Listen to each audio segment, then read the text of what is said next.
विद्यार्थी मित्रांनो, आपण या व्हिडिओ अंतर्गत how to use the law of machine for finding out the load or sometimes effort required ते पाहणार आहोत. तर या प्रॉब्लेममध्ये काय दिलेलं आहे पहा. For a certain machine the law of machine is P is equal to 0.09 W plus 6 Newton. Find effort required to lift the load of 6 kilonewton. Also find maximum MA and identify the type of machine if velocity ratio is 20 असं दिलेलं आहे. तर आपण प्रथम दिलेला data जो आहे तो लिहून काढूया. For a certain machine the law of machine is, मशीनचा लॉ दिलेला आहे, आपण तो लॉ लिहूयात पहिले. The law of machine is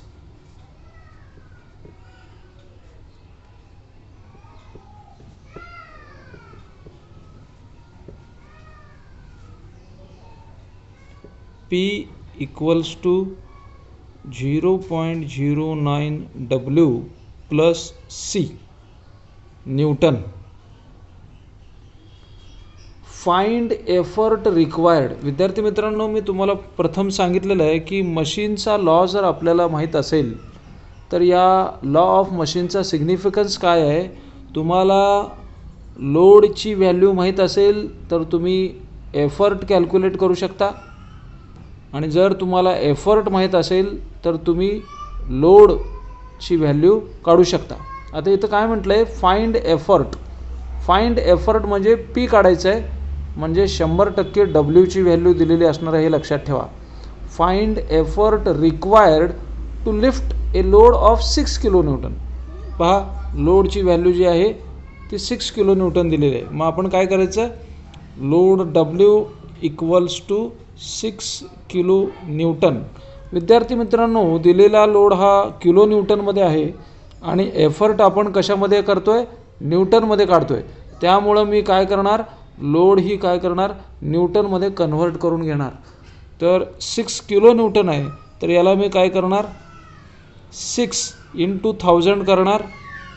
मग तो कशामध्ये येईल, न्यूटनमध्ये येईल. तो झाला 6000 न्यूटन.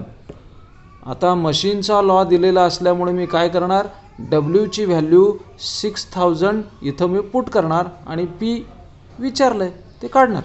मग काय करायचं बघा, पी इक्वल्स टू 0.09 × 6000 इथं व्हॅल्यू पुट करायची 6000 आणि प्लस सी च्या ऐवजी इथं तुम्हाला बघा 6 दिलेलं आहे. इथं 6 घ्यायचं होतं, इथं 6. मग P इक्वल्स टू ही व्हॅल्यू किती येईल, आता 0.09 मल्टिप्लाइड बाय 6000 ही जी व्हॅल्यू येणार आहे that is equal to 540 plus हे 6. मग ही एफर्ट रिक्वायर्ड किती येईल, 546 न्यूटन. ही व्हॅल्यू आपल्याला फाइंड आउट करायची होती. Find effort required to lift a load of 6 kilo newton. म्हणजे 6 किलो न्यूटन लोड असताना पीची व्हॅल्यू काय येईल ते आपण आता पाहिलं. Also find maximum MA. आता बघा, मॅक्सिमम MA फाइंड आउट करायला सांगितलं आहे. मॅक्सिमम MA म्हणजे आपण maximum mechanical advantage find out करायचं आहे. मॅक्सिमम MA आपण कसं फाइंड आउट करू शकतो, मॅक्सिमम MAला आपल्याला फॉर्म्युला आहे, maximum MA is equal to 1/m. मग एमची व्हॅल्यू इथं काय पहा, M इज इक्वल टू 0.09. मग आपण काय करणार, एमची व्हॅल्यू 0.09 इथं पुट करणार. कुठून घेणार, लॉ ऑफ मशीनमधून. लॉ ऑफ मशीनमध्ये काय असतो, P is equal to MW plus C. मग P is equal to MW plus C आणि आपल्याला दिलेला मशीनचा लॉ काय आहे P is equals to 0.09W plus 6 म्हणजे इथं Mची व्हॅल्यू काय आहे M इज इक्वल टू 0.09 आणि C ची व्हॅल्यू काय आहे C इज इक्वल टू 6. मग आपल्याला मॅक्सिमम MA काढायचं आहे. Maximum MA is equal to is equal to 1/m असतो. Mची व्हॅल्यू मी 0.09 पुट करणार 1 डिवायडेड बाय 0.09 तर 1 डिवायडेड बाय 0.09 ही व्हॅल्यू किती येईल 11.11. मग मी काय करणार maximum MA is equal to 11.11 लिहिणार जे आपल्याला विचारलं आहे. आता आणखी काय विचारलं आहे and identify the type of machine. मशीनचा टाईप कोणता आहे तो विचारला आहे. मशीनचा टाईप कोणता आहे म्हणजे काय करावं लागेल विद्यार्थी मित्रांनो आपल्याला इफिशियन्सी कॅल्क्युलेट करावी लागेल आणि ती इफिशियन्सी किती % येते आहे त्यावरून आपण मशीनचा टाईप ठरवू शकतो.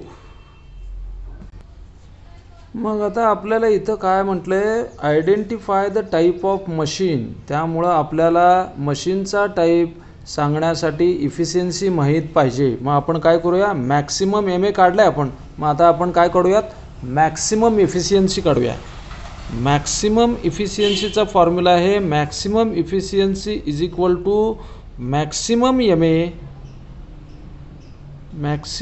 MA divided by velocity ratio multiplied by 100.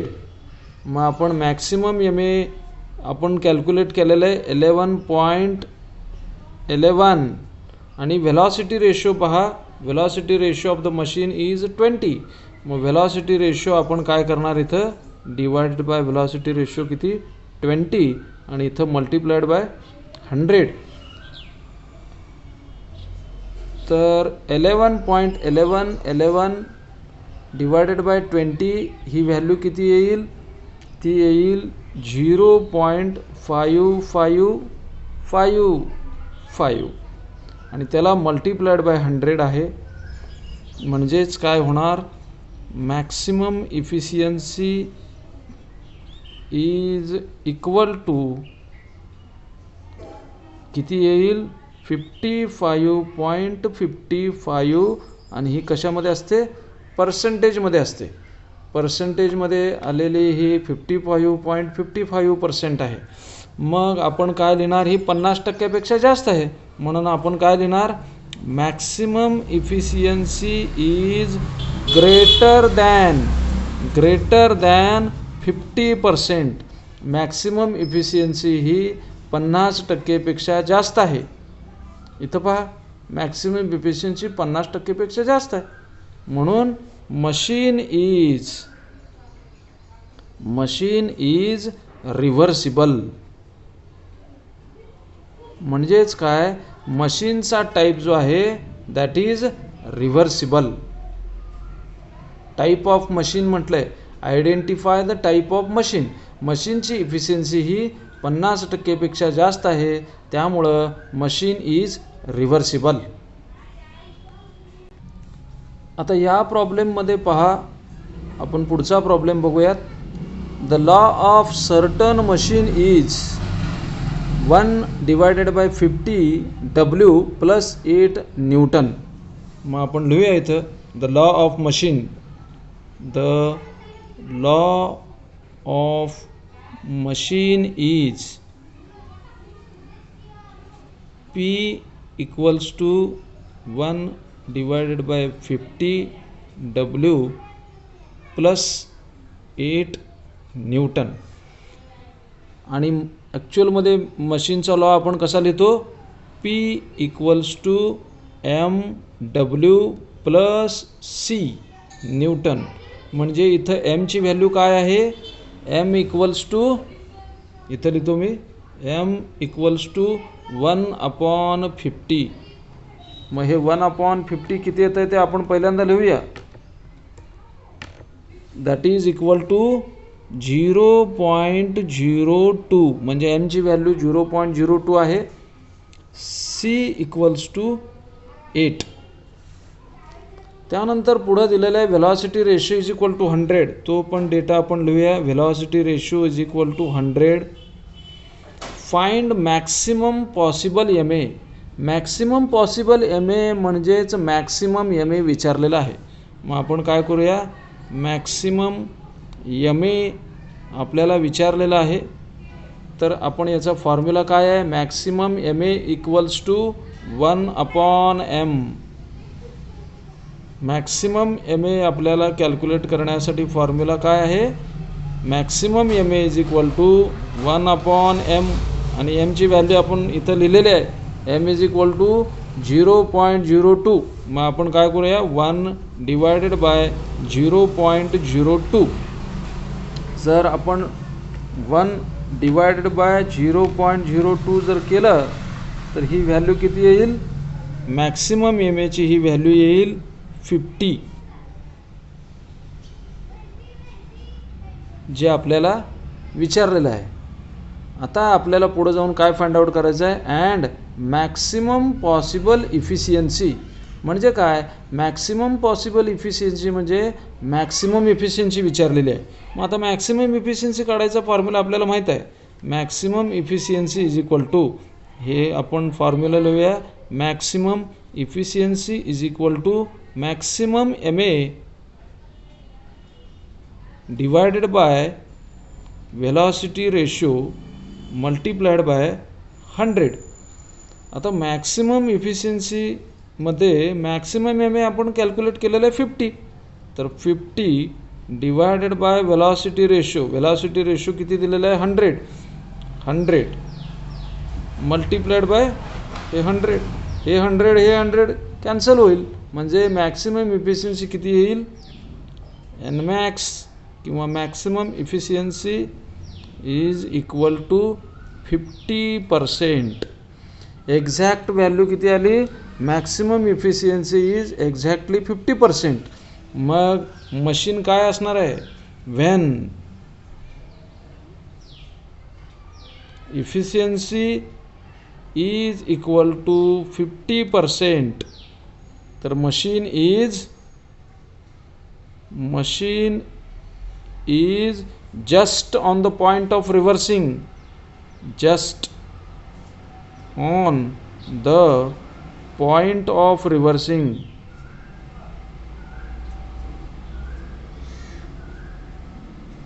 म्हणजे मशीनची इफिशियन्सी एक्झॅक्टली 50% असेल तर machine is just on the point of reversing म्हणजे रिव्हर्स होण्याच्या मार्गावर आहे. मग इथून पुढे अजून काय विचारलंय पहा, while lifting a load of 600 Newton what will be the efficiency.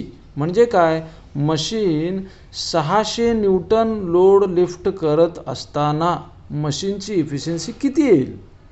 काय म्हटलंय बघा, what will be the efficiency of the machine for a load of 600 Newton while lifting load 600. while lifting load 600 म्हणजे काय, तर W इज इक्वल टू 600. आता W is equal to 600 newton असताना efficiency calculate करायची. मग W 600 असताना effort किती आहे माहीत नाही आहे, मग एफर्ट आपल्याला काढावा लागेल. कशाने काढायचा, लॉ ऑफ मशीनने. मग आपण लॉ ऑफ मशीन लिहूया, P is equal to 1 divided by 50 W plus 8. आणि Wची व्हॅल्यू कशामध्ये आहे, न्यूटनमध्ये आहे, आणि लॉ ऑफ मशीन पण न्यूटनमध्ये आहे. त्यामुळे मी इथं युनिट चेंज करणार नाही, फक्त W इज इक्वल टू 600 मी व्हॅल्यू इथं काय करेन, पुट करेन. मग मी इथं व्हॅल्यू पुट करणार, P is equal to 1 divided by 50 multiplied by 600 plus 8. मग हे कसं येईल, हे पुढं जाऊन कॅल्क्युलेशन काय होईल, P is equal to 600 divided by 50 इथं येईल प्लस 8. आणि 600 डिवायडेड बाय 50 हे किती येणार आहे, that is equal to 12. P is equal to 12 plus हे 8, म्हणजेच P ची व्हॅल्यू किती येईल, P ची व्हॅल्यू येईल 20 न्यूटन. आता विद्यार्थी मित्रांनो, ज्यावेळी 600 लोड आहे, 600 न्यूटन लोड आहे, त्यावेळी एफर्ट किती लागणार आहे, 20 न्यूटन. म्हणजे आपल्याला आता लोड 600 न्यूटन असताना एफर्ट आपण कॅल्क्युलेट केलेला आहे. तर अशा वेळी आता आपल्याला इफिशियन्सी कॅल्क्युलेट करायची आहे. For finding out the efficiency find out करण्यासाठी मी तुम्हाला फॉर्म्युला सांगितला आहे. Efficiency is equal to mechanical advantage divided by velocity ratio multiplied by 100. हाच फॉर्म्युला मी तुम्हाला काय सांगितला आहे, efficiency is equal to W into 100 divided by P into velocity ratio. हा फॉर्म्युला लिहिला आणि हा फॉर्म्युला लिहिला, वेगळं असं काहीही नाही आहे. आपण फक्त mechanical advantage is equal to W divided by P हे इथं पुट केलेलं आहे. ह्या फॉर्म्युल्यामध्ये फॉर्म्युला तोच येतो आहे. मग Wची व्हॅल्यू आपण 600 घेणार आहे. 600 असताना आपल्याला इफिशियन्सी काढायची आहे. मग W is equal to 600 multiplied by 100 divided by 600 newton load असताना P किती आहे, 20 आहे. मग आपण P ची व्हॅल्यू 20 पुट करणार. आणि व्हेलॉसिटी रेशो आपल्याला दिलेला आहे. Velocity ratio is equal to 100 आहे, इथं दिलेलं आहे बघा. Velocity ratio is equal to 100. तर व्हेलॉसिटी रेशो मी इथं काय करणार, 100 पुट करणार. आता हे कॅल्क्युलेशन जर केलं तर 600 डिवायडेड बाय 20 राहणार आहे. 100 कॅन्सल होईल, पण तुम्ही हे सर्व कॅल्क्युलेटरवर करायचं आहे. हे व्हॅल्यू तुम्हाला किती येणार आहे, दॅट इज इक्वल टू 30%. 30% आली म्हणजे काय आहे, machine is non reversible, self locking. Maximum efficiency तिची किती आहे, 50% आहे. पण 600 न्यूटन लोड लिफ्ट करत असताना मशीनची इफिशियन्सी किती आहे, 30% आहे. कन्फ्यूज व्हायचं नाही. इथं काय विचारलं होतं, मॅक्सिमम इफिशियन्सी, जास्तीत जास्त मशीनची इफिशियन्सी 50% इतकीच आहे. पण 600 न्यूटन लोड लिफ्ट करत असताना मशीनची इफिशियन्सी जर पाहिलं तर 30% इतकी आहे.